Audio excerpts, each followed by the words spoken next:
I'm Trevor, the CEO of the same foundation. The donation we received from Interbet helped us in procuring vital life-saving medical equipment and PPE for Tygerberg and Groote hospitals in the Western Cape.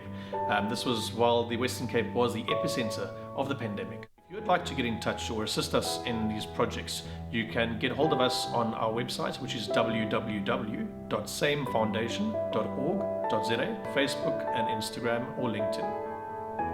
Welcome back to the studio for the discussion of the fourth race, which is a maiden plate over 1,400 meters, and they will run the race at 2:15, 14:15. First leg of the jackpot. First jackpot. Graham, a difficult race in the sense that there's not too much form to work with, but in saying that, number 9, Ideal Act, who is returning from an 11-week rest, ran second to National Unity. That form has been franked. He's certainly going to have a huge chance. Bristol Bow Fighter, ever since the team have put the blinkers on, he's shown a bit more spark and a bit more life. For me, I can't help but get the feeling that we haven't seen the best of Bristol Bow Fighter just yet. And one more to touch on before I hand over to you is number 11, Edge of Winter, who was I wouldn't say unlucky, but had to ease at a crucial stage last time, finishing 6th to Genie. I think that he could get a lot closer this time. And of course, number 13, Beechamwood Boy. I've been dying to see him run over a bit extra, which he gets on Wednesday. Touching on Beechamwood Boy, he certainly hasn't been lucky with the draws in an overall sense. Last time out, he ran on strongly for second from an 11 out of 14 draw on the turf track at Hollywood Bets Gravel. Here he goes around the turn at Hollywood Bets Scottsville, drawn again, worst of all. But he does finish off his races very well. He's very firm in the market at 7-2. Ideal Act, Bristol Bow Fighter, Beechamwood Boy. You could almost make it a match in 3.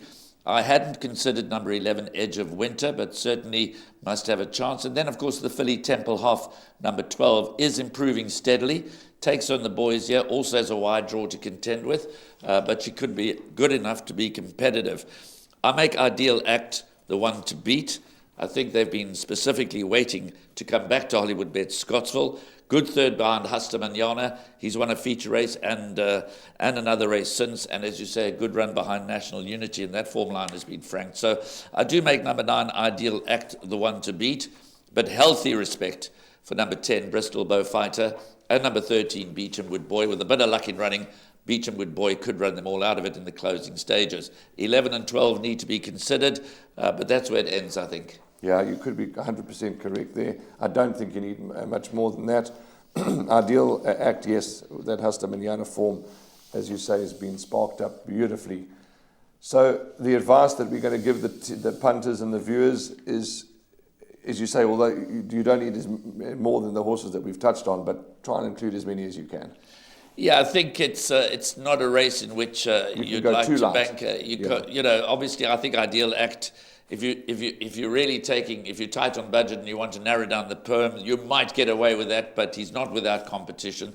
So it's quite a competitive maiden plate over 1,400 meters. It should be a good race. The fancied horses are all drawn towards the outside, so they're all going to need a little bit of luck in running. But as I said, Ideal Act is my first choice. Okay, there we go. You've heard it from Graham. Ideal Act is the first choice. Let's move on and discuss race 5.